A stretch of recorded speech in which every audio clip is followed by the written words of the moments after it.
my friends, and welcome back to Vancouver Actors Podcast Ep.3. I'm your host, Michael Coleman. Today, we have with me the young man who is going to steal all of my work in the very near future, Mr. Maryk Horn. I hate him already. Just a terrible guy. Yeah.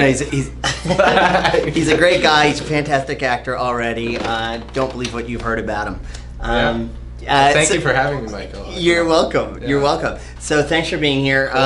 Maryk made the trek all the way here to Vancouver from the sunny skies of Saskatchewan.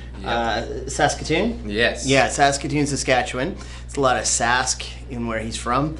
And so Maryk has kindly volunteered to read some of the questions from our listeners. I have not seen these yet, so there's a really good chance I got no idea what the answer is going to be. I hope that's not the case. And then Maryk, you feel free to ask some of your own. So these are some of the frequently asked questions that new actors may have. You're always welcome to submit them to the podcast. So we really want this to be an opportunity to diversify and strengthen and build community. So if there's any questions you have with regards to agents or headshots or how does this work or how can I get more information on this, how can I better my relationship with my agency here, and he's a better Michael Coleman than Michael Coleman.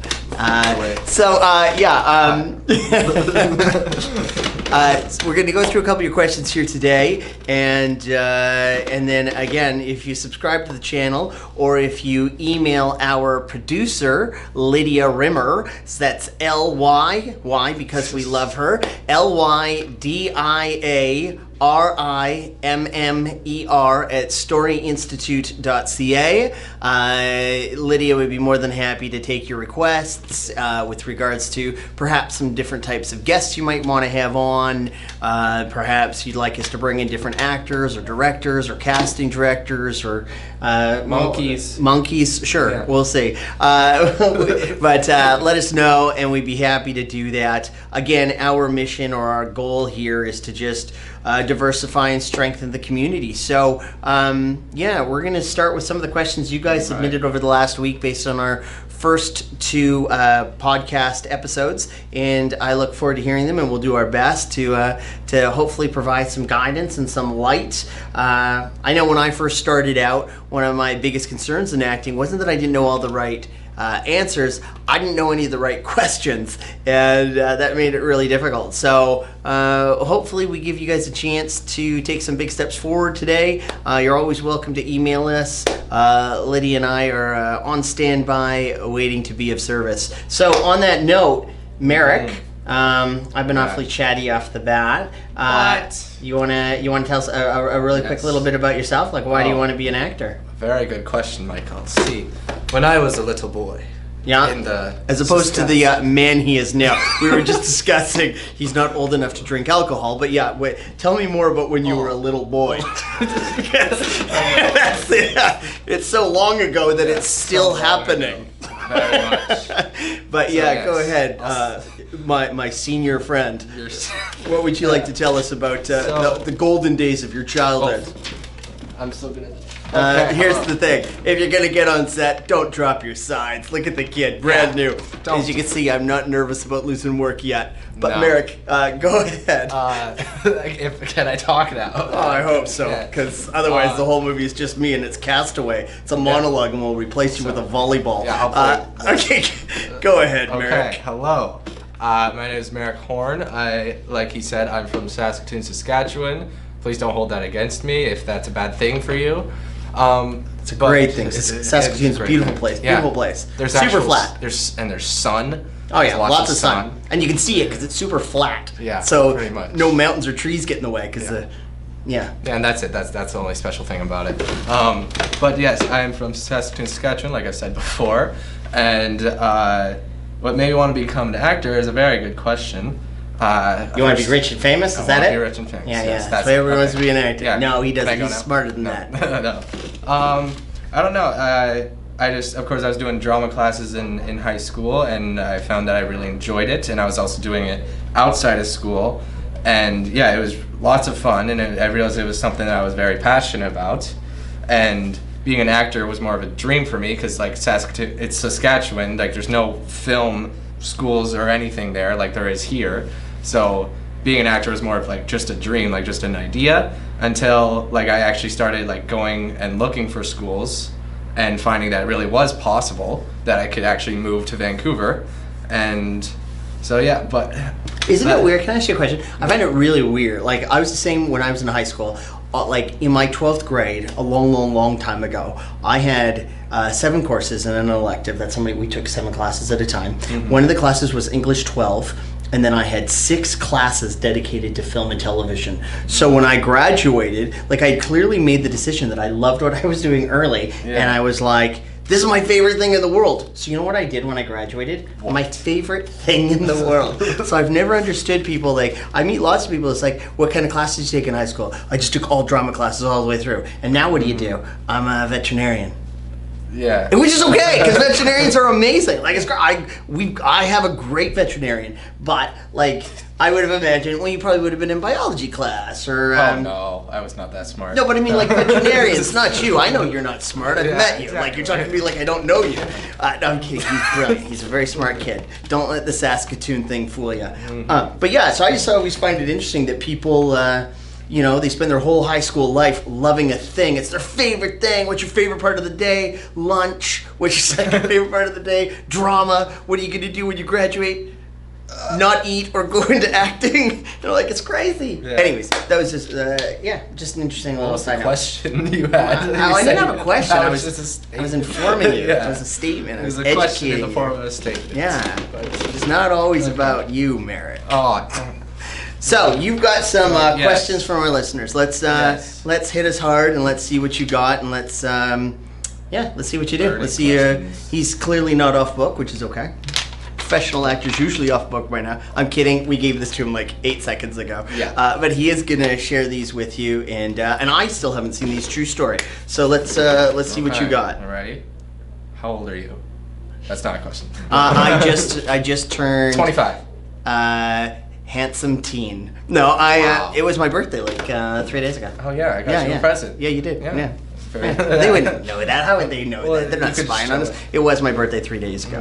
But anyhow, let's go to the actual. Let's go to the actual questions. So I don't know who said this, so hopefully whoever asked us is listening. You don't need disclaimers. You can just ask questions. Nobody's gonna blame you. You just ask a question.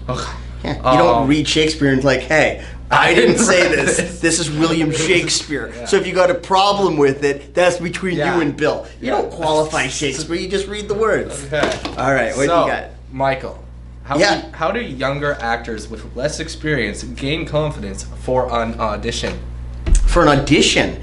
That's actually a really good question. I would say, you know what I would say? I would say one of the things that a lot of actors that I meet, especially in the early stages, the questions are always, how do I get a great agent? How do I get great auditions? Mm-hmm. How do I go out for the roles I want to go out for? All these things. And the answer is, it's a funny answer, because you don't go for any of those things. If you try to get a good agent, or if you try to get good audition, you're going after the wrong thing. The thing you need to go after is you have to go after being a good actor. See, if you go after being a good actor and you become go after being a great actor. Don't settle for good. Go after being a great actor. If you're a great actor and you're consistent, then great agents want to represent you. Great roles want you to read them. Great opportunities want to happen, but you have to seek the right thing. So I'm going to sidebar for a second here. As we break into Act 3 from our Act 2 of almost every feature film you've ever seen, the hero has to abandon what they want for what they need, and only when they realize that can they actually achieve their goal. And storytelling is a reflection of real life. That's the thing in real life as well. You have to abandon what you want for what you need. I know you want a great agent. I know you want great auditions. I know you want to be on a TV show, but what you need to do is learn how to serve the story. Learn the academic process of breaking down a scene and a story beat by beat. Learn the science, learn the math, learn how to find what's not on the page, learn how to find the fun or the games in a scene. And once you do all that, then learn how to organically translate that into your body with personalizations and assertions and things like the essence exercise. There's so many ways to make it real for you so that you can behave truthfully under imaginary circumstances. And once you get to the point where you can truly assess your own work, only then will the confidence come. And even then, I'll say, you don't want too much confidence. The fear is a good thing. The difference between fear and excitement is so subtle. And what you want to do is just transition the fear into excitement. But I would think it would be incredibly dangerous to become confident. I would be, maybe confidence an okay word, but I'd never be comfortable. I think you always want a little bit of that fear and excitement built into it. So my advice is truly learn how to serve the story.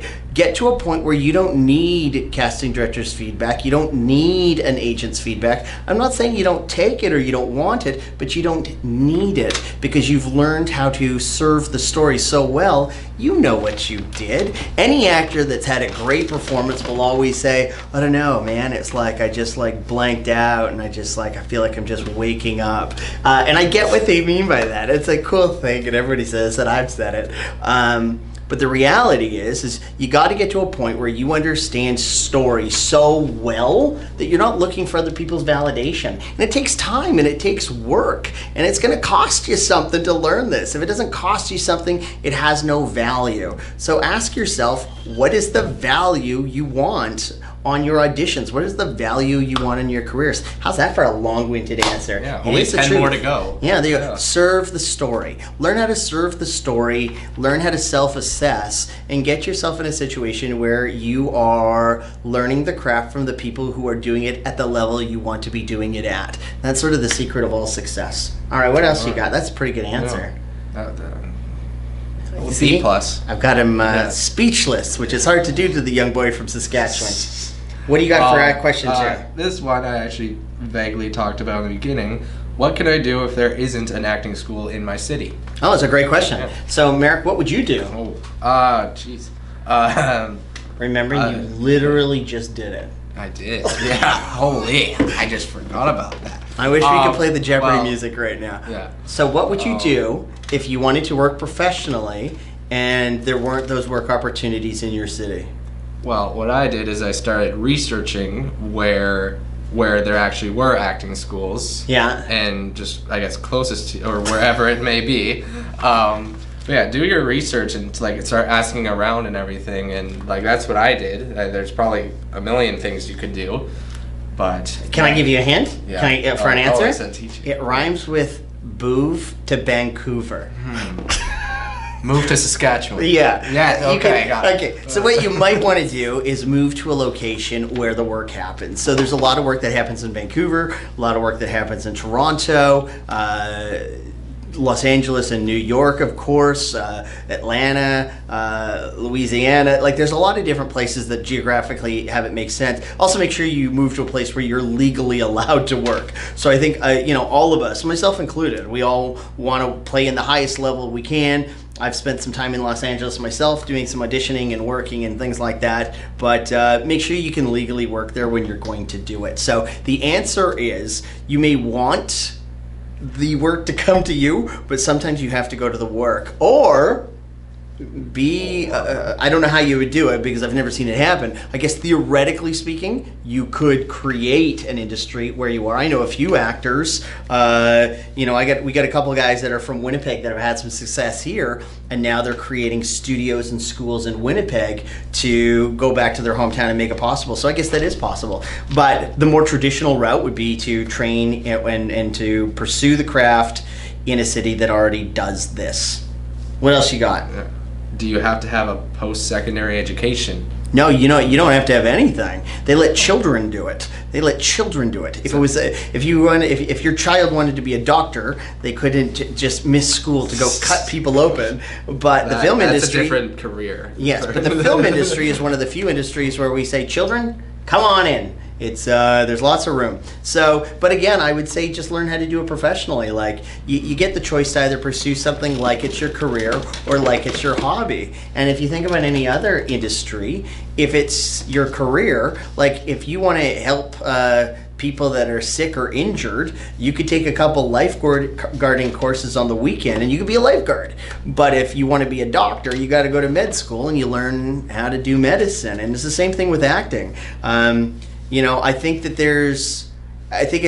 it's never, no industry is easy, but I think this is easier than a lot of people think it is. I think a lot of people who try to do the best with what they've got get the results that they should expect. Most of us who, I've been doing this industry for 30 years. I still train. I own an acting school and I still train. So I'm always floored when somebody who's brand new feels like they've already got all the skills they need, because I'm like, I'm literally, if you count my amateur stuff, I'm almost 40 years in this industry and I still am seeking ways to get better. So you don't need a post-secondary. You don't need anything. What you need to do is learn how to serve the story. And what I would personally advise, this is what I did. I went to post-secondary school. I did. I went to a theater school because that's what existed when I graduated high school. And then I didn't necessarily align with what my teachers were teaching. And the focus was primarily on the stage, which I loved the stage, but I also wanted to work on camera and do a bunch of other things. So I left my program early and I started learning from people that were already working successfully in film and television. And I credit that with the reason that I got to do it. I simply went and found people that had habits that allowed them to work consistently, and I learned how to develop and put those habits into my own body. So the answer is no, you don't need a post-secondary education, but there are a lot of great post-secondary opportunities, many in Vancouver that you can go check out. And I would say you'll find that a lot of the actors that I own one of these post-secondaries, and I'm proud of, I've coached actors that have gone on to be leads on The 100, Riverdale, or series regulars on like Letterkenny, Handmaid's Tale, My Little Pony. Like, I feel really proud of the kind of opportunities that I've been able to share with different students. And but I'm not the only teacher in town that gets to boast that. My own teacher was a gentleman by the name of Andrew McElroy, who I've a world of respect for. And Andrew's coached many actors in this town. Some of my old scene partners that I had when I was in Andrew's class went on to become major movie stars in LA. Sorry to disappoint you, Andrew. I'm still trying. So there's lots of great opportunities. My advice, though, is don't do the best with what you got unless you're prepared to just live with what those results are going to be. If you want to serve story at the highest level, you got to learn it at the highest level, and that's when you're going to get the opportunity to audition at the highest level. All right, what else you got for me, Maryk? All right, it's kind of a two-part question. Okay. What are signs of a good agent? Let's start with that, and then on the flip side, what are the signs of a bad agent? I think we're really lucky. I think we got a lot of great agents here in Vancouver. I would say I'm going to keep this one really simple. I think it's really important to understand, there's a lot of debate who works for who. Do you work for your agent? Does your agent work for you? I've always seen it as a business partner. It's a collaboration. And what you want to do is, not unlike every healthy relationship, whether it's a romantic one or a sibling or a best friend or whatever it is, find somebody that you respect and that respects you. Good relationships are kind of like if you see their face when the phone rings and you're like, hey, I love it when this person calls. Do you have that with your agent? Does that agent have it with you? Do you have aligned goals? Do you both see yourself going in the same direction? Do you both see your career in the same way? It's a really important relationship. There's a lot of trust that goes both ways. So on one hand, when you sign with an agent, they are being a representation and a reflection of you. At the same time, when an agent signs you, you're a reflection of them and what they want to be associated with. So it's a really, really important relationship. I would say follow all the guidelines you would for any healthy relationship. Always find ways to make it stronger. come from a place of authenticity and trust, integrity. Always ask yourself, what can I be doing to make this relationship stronger? Have the courage to find a new relationship if it's not working out, and I guarantee your agent will do the same. So that's sort of what I would say with regards to agents. I think we're really lucky. I think we have a lot of really smart, caring individuals in this town that have chosen to be an agent. I would never do it. I think it's a crazy career choice. I often reflect, an agent is guaranteed no money. They wake up in the morning and they think about their roster for 40, 50, 60, 70 hours a week. Their phone is always on. They are guaranteed nothing. They might spend a year or two thinking about you every day for, again, 40, 50, 60, 70 hours a week. You might make them nothing. And then when you do book something, you take 85% of the money and all the credit. I think it's crazy. And I'm insanely grateful for the people who do it. I think it's such an amazingly cool thing that people would do that with their lives. Like, they help make our dreams come true. And I think it's a really noble profession. I think it's cool. I think we're really lucky in Vancouver. We have some really, really great people. What else you got for me?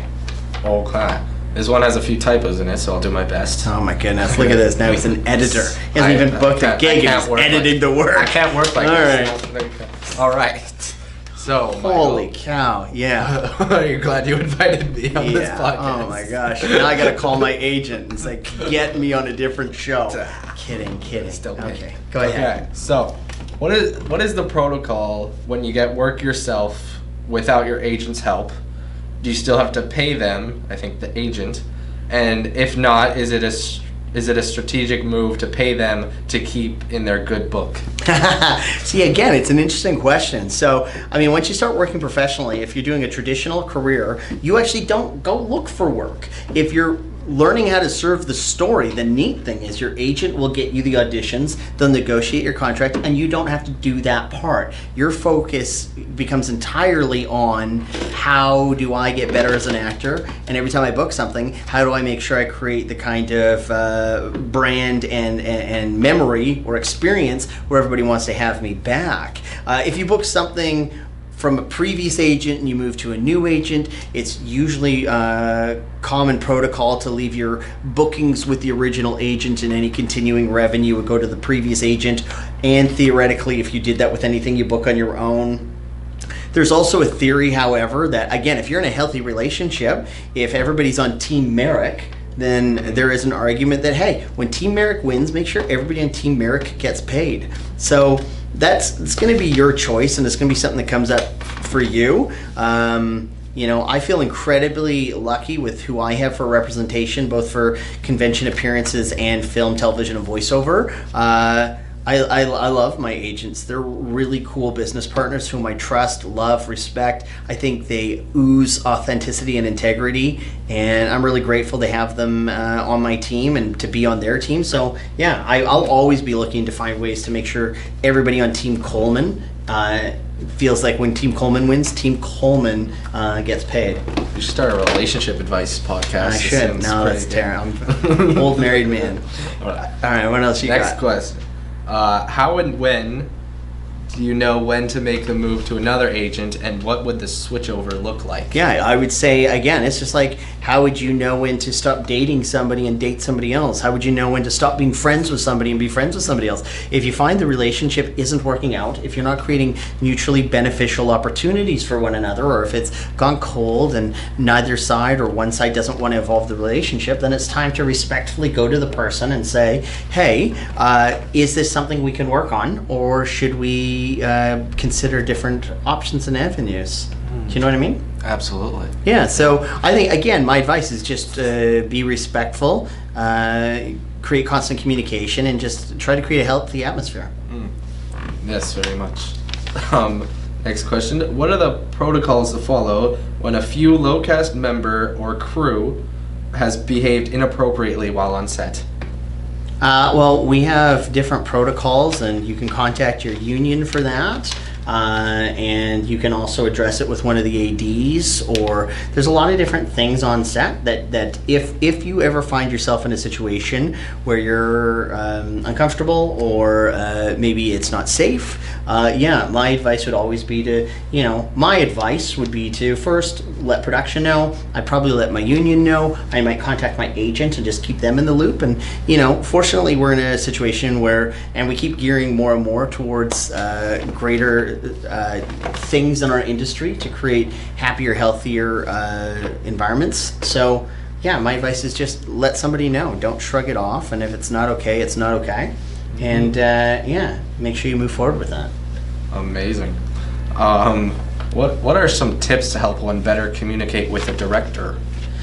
Great. Again, I'm going to go back to serve the story. It's really interesting. Directors often come into our industry from one of two ways. They come in from a technical standpoint, or they are actors who are now directors. So particularly with actors technical people who become directors, often they learn a lot about what lens to use, the lighting and all this stuff, but they don't learn the same language we do in terms of serve the story. So some of it'll be common, but not all of it'll be the same. So this is why I really advise people, always try to be one of the smarter people in the room. Understand that every scene has conflict. Every scene has an emotional shift. Every character in every scene that's ever been told has a goal. What do they want or need from their scene partner? What do they want them to do, feel, or understand? Expand your vocabulary in terms of transitive verbs for the tactics you're going to use to navigate the obstacles, and understand the importance of personalizations and relationships and environment. Like, there's so many different things you can do.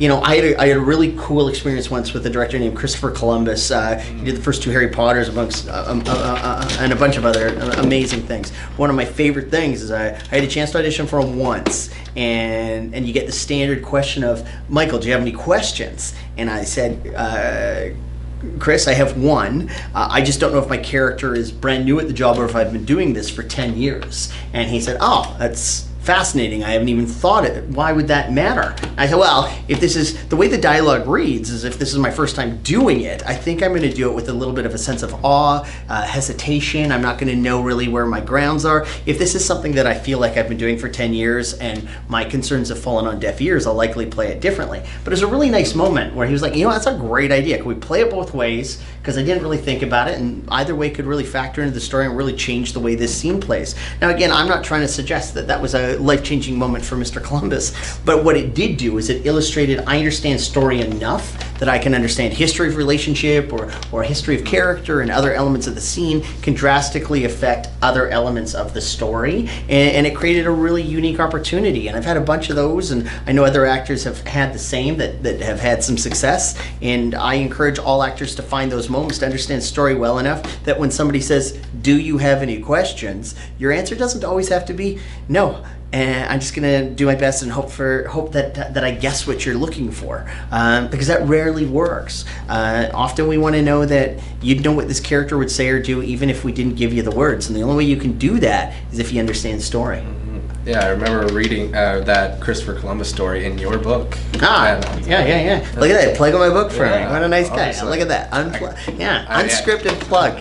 We have an audition guidebook here available. You're welcome. Email Lydia Rimmer at storyinstitute.ca. How should we spell it? L-Y, why? Because we love her. D-I-A-R-I-M-M-E-R at storyinstitute.ca. Lydia Rimmer, producer of Vancouver Actors Podcast. Lovely, lovely person. You got any other questions for me there, Maryk? No, I'm absolutely perfect. No, there are questions for that I wrote myself. Amazing. So. It's like working with Colin Mockery over here. Yeah, just the improv is insane. Mm-hmm. Okay, keep going there, Ryan Stiles. What do you got? So what are the what are some red flags or the do nots for an audition that I said there's only 4 things, so it's really hard to say. A lot of people ask that.